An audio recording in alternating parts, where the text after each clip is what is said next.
तर सध्या आपण शेरे पंजाब या परिसरामध्ये आपण उभे आहोत. आपण प्रभाग क्रमांक 79 मधून मानसी जुवाडकर मॅडम या उमेदवार म्हणून जिंकून आलेले आहेत आणि आपण जाणून घेणार आहोत एकंदरीत कशा प्रकारचे चॅलेंजेस होते, कशा प्रकारचं वचननामामध्ये त्यांनी काय सांगाल मॅडम? आपण काही वचननामा सादर केला होता, त्यामध्ये आपण बरेच लोकांना वचन दिलेले आहेत.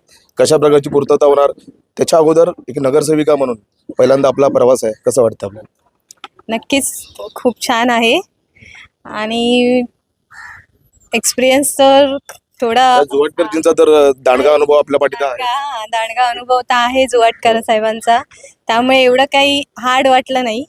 आहे छान आहे. जोडकरजी काय सांगाल वचनाविषयी? पुन्हा म्हणतोय बरेच वचन आपण दिलेले आहेत, त्यामध्ये कशा प्रकारची पूर्तता आणि कधीपर्यंत?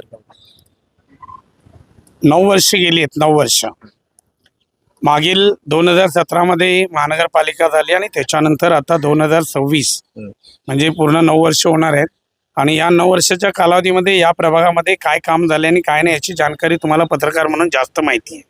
आम्ही उद्धव साहेबांच्या मार्गदर्शनाखाली जो काही वचननामा दिलेला आहे त्याच्यामध्ये विशेषतः ज्या प्रभागामध्ये पाणी नाही आहे तिथे प्रथम आमचं प्राधान्य आहे की तिकडे लक्ष देणं. रस्त्यावरती ट्रॅफिक भरपूर आहे, घाण कचरा भरपूर पडलेला आहे. रस्ते स्वच्छ झाले तर लोकांना चांगलं सुरळीत वाटेल त्याकडे लक्ष देणं आहे, जे आम्ही त्या वचननाम्यामध्ये सांगितलेलं आहे. बेरोजगारी वगैरे आता राज्य आणि केंद्रामधून आहे त्याचं तर आम्ही फॉलोअप करणारच आहोत, परंतु इथले दवाखानेसुद्धा पाहिजे तशा पद्धतीने सुसज्ज नाही आहेत. महानगरपालिकेच्या दवाखान्यामध्ये पाहिजे तशी कोणत्याच प्रकारची सुविधा आम्हाला दिसत नाही आहे. कारण दवाखाना हा जो आहे उभारलेला आहे त्यामध्ये डॉक्टरांना वेळेवर त्यांचं मानधन मिळत नाही आहे, लोकांना औषधं तिथे मिळत नाहीत. योग्य, बरोबर आहे. बऱ्याच ठिकाणी म्हणजे जे रोगी येतात किंवा जे उपचार घेण्यासाठी येणारे लोक आहेत त्यांना तिथली औषधं अपुरी पडतात, ते लिहून दिली जातात की आमच्याकडे उपलब्ध होत नाही आहेत. मग त्याच्याकडे आमचं लक्ष आवर्जून असणार आहे की ती लोकांना सेवा भेटली पाहिजे. खास करून मी हरिनगर शिवाजीनगरचा जर विषय काढेन त्यामध्ये बरेच आपल्यालाही माहिती आहे, आपण त्या ठिकाणी बऱ्याच ठिकाणी सामाजिक काम आपण केलेली आहेत, पण घरांचा विषय हा प्रलंबित आहे. बऱ्याच वर्षांपासून काही लोकांना भाडी थकलेली आहेत, याविषयी काय? नक्कीच मागील शिवाजीनगर हरिनगर मधला प्रकल्प तर 94चा प्रकल्प आहे. तत्कालीन त्यावेळेच्या आमदारांनी हा प्रकल्प आणला, बाळासाहेबांच्या मार्गदर्शनाखाली त्याला गती मिळाली. मात्र त्या बिल्डरने आणि त्याच्यावर असलेले काही साथीदार जे त्यांचे पार्टनर म्हणून काम करत होते त्यांनी त्या ठिकाणी मागील 10 वर्षापासून एक आपली अराजकता माजवलेली आहे. तिथल्या लोकांना निदान प्रॉपरली भाडं पण देण्यात आलेलं आहे. जे अपात्र लोक आहेत ते वाऱ्यावरती आहेत. आमचं लक्ष खरंच प्रशासनाचं वॉर्ड क्रमांक 79 मध्ये मी आहे, तो वॉर्ड क्रमांक 78 लागतो, माझा शेजारी आहे. मात्र त्या वॉर्डाकडे सुद्धा आपलं लक्ष असणार आहे की तिथल्या लोकांना काही ज्या समस्या आहेत एसआरच्या माध्यमातून किंवा इतर त्यांच्या भाड्या बाबतीत आम्ही त्यांचा फॉलोअप नक्कीच घेणार आहोत. जोगेश्वरी विधानसभेमध्ये बऱ्याच ठिकाणी 5 ठिकाणी मशाल आणि एका ठिकाणी मनसेची सीट आलेली आहे. शिवसेना जोगेश्वरीमध्ये एकनिष्ठ राहिली आहे. ज्या वेळेला आम्हाला सर्व मोठे मोठे नेते निघून गेले, खासदार गेले, आमदार गेले, काही नगरसेवकही गेले, तरी देखील जोगेश्वरीचा शिवसैनिक हा कुठे हल्ला नाही.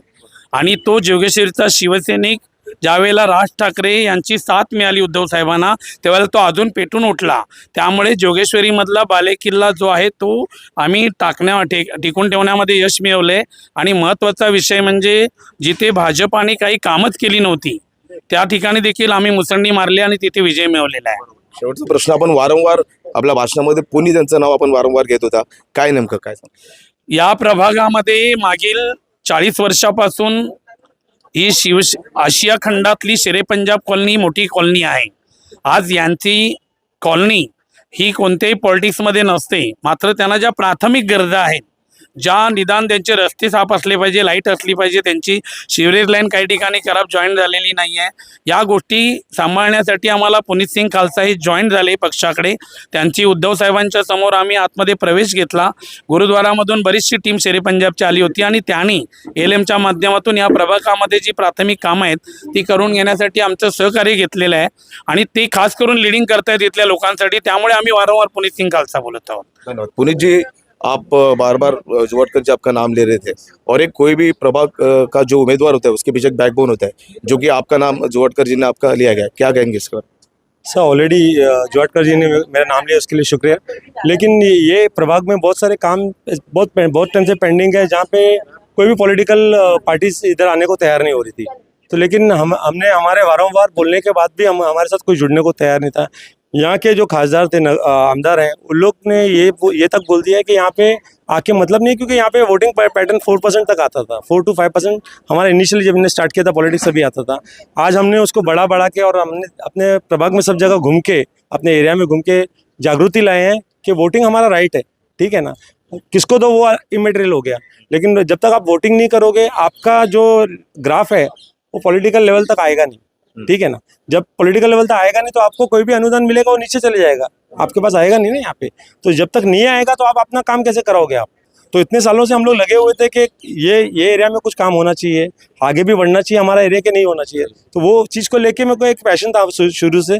और उस दौरान मुझे मधुकर जी से मेरी भेंट हो गई और हमने उद्धव जी के साथ में जब हमारी मीटिंग हुई तो हम कन्विंस हुए कि यही हमको प्लेटफॉर्म सही है हमारे काम करने के लिए। और जोगेश्वरी में काम करना है तो शिवसेना तो हमेशा आपको पता ही है कि ग्रास रूट लेवल से जुड़ी हुई है। तो जुड़े हुए आदमियों के साथ में जुड़ना तो आगे आप बढ़ सकते हो ना। तो वो हिसाब से पूरी हमारी टीम है, शेर पंजाब की, हमारे सारे गुरुद्वारे की टीम है हमारे साथ में, हमारे एएलएम की टीम है, हमारे रहवासी हैं यहाँ के। उनको प्रॉब्लम थी लेकिन वो सामने आ नहीं सकते हैं क्योंकि ये एरिया बिल्डिंग का एरिया है, यहाँ आदमी जल्दी खुलता नहीं है कि क्या तकलीफें हैं। यहाँ पे तकलीफें हैं सबको, अलग अलग लेवल की है। जो तकलीफें स्लम्स में है वो तकलीफें यहाँ पे नहीं है, ठीक है ना। ये तो शुक्र है यहाँ का, लेकिन आगे हमारी भी तकलीफें हैं, वो कौन एड्रेस करेगा। अभी हमारा वोटिंग पैटर्न 38-40% तक हम लेके आए हैं, इसके आगे और बढ़ेगा, 50% तक आ गया तो सबके रेडार में आ जाएगा, सबको आना ही पड़ेगा हमारे पास, हमको जाने की जरूरत नहीं पड़ेगी किसके पास। आखिरी सवाल, ये एलएम प्लेटफॉर्म बार बार कहा जा रहा है, ये क्या है एग्जैक्टली? एएलएम हमारा वी सिटीजन एएलएम शेर पंजाब एडवांस लोकेलिटी मैनेजमेंट है। जो भी सिविक इश्यूज होते हैं डायरेक्टली बीएमसी से एड्रेस करने से अच्छा एक एरिया का जो ग्रुप होता है वो उसको एडवांस लोकेलिटी मैनेजमेंट है। जैसे ऑलरेडी आपका यहाँ पे तक्षशिला में ऑलरेडी एएलएम गार्डन है, जो आपको गार्डन देखा होगा आपने, वो सुरेश शेट्टी साहब जी ने उस टाइम पे उनको दिया था, हैंड ओवर किया था, और वो मेंटेन कर रहे हैं और बहुत अच्छी तरह मेंटेन किया उन्होंने। और ये पब्लिक के लिए काम करने का प्लेटफॉर्म होता है जहाँ पे पब्लिक जो लोकली नहीं जा सकती, कई कारणवश नहीं जा सकते बीएमसी में, वो ये नज़दीक में कौन सी ऑफिस मिलेगी उनको, अभी हर जगह तो शाखा नहीं होती, तो उनको अपना एक यहाँ का शाखा हमारा जो शेर पंजाब का है वो एएलएम होता है बिल्डिंगों का, तो वहाँ उस माध्यम से हम आप आगे काम करा रहे हैं और ये हमने शुरू से रखा हुआ है ऐसा। शेवटचा एक शेवटचा प्रश्न, प्रभाग क्रमांक 79 मध्ये बऱ्याच लोकांनी हा विश्वास दाखवून मॅडमला विजयी केलाय, त्या संपूर्ण तमाम जनतेला आपण काय सांगाल? जनतेने जो विश्वास दाखवलाय तो कुठे तुटणार नाही, त्यांच्या आशा आहेत। कारण मागच्या 9 वर्षातून बऱ्याच ठिकाणी आम्ही ज्या गल्लीमध्ये ज्या प्रभागामध्ये माझ्या वॉर्डातील ज्या बाउंड्रीमध्ये फिरलो त्या ठिकाणी कामं झालेली नाही आहेत। मी त्यांना आश्वासित केले सर्व कामं एकापाठोपाठ लगेच होणार नाहीत आणि कोणी घाई करू नका, कारण कामं भरपूर आहेत।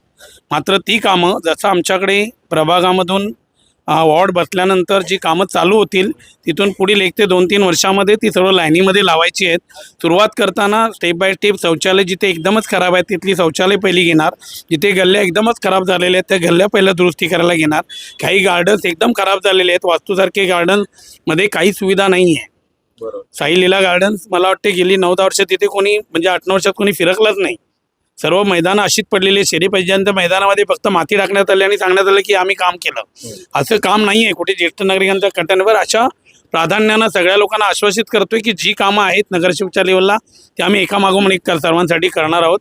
तुम्ही निश्चिंत राहा, फक्त थोडासा वेळ द्या, कारण कामं भरपूर आहेत आणि आपल्याकडे वेळ कमी आहे। या बाबतीमध्ये सर्व लोकांनी आम्हा दोघा उभयतांवरती विशेषतः बाळासाहेबांच्या आशीर्वादाने उद्धव साहेबांच्या आशीर्वादाने मिळालेले या आम्हा दोन्ही उभयतांना सर्वांनी आम्हाला चांगला सपोर्ट केला आणि जिंकून आणलं, त्याबद्दल मी सर्वप्रथम माझ्या प्रभागामधील या शेरे पंजाबमधील सर्वच म्हणजे कम्युनिटी ज्याची उत्तर भारतीय आहेत, मुस्लिम बांधवांनी, शीख बांधवांनी, मराठी बांधवांनी तर आमच्या केलं, पण बाकी इतर लोकांनी सुद्धा जे चांगलं सहकार्य केलं त्यांचा विश्वासाला तडा जाणार नाही।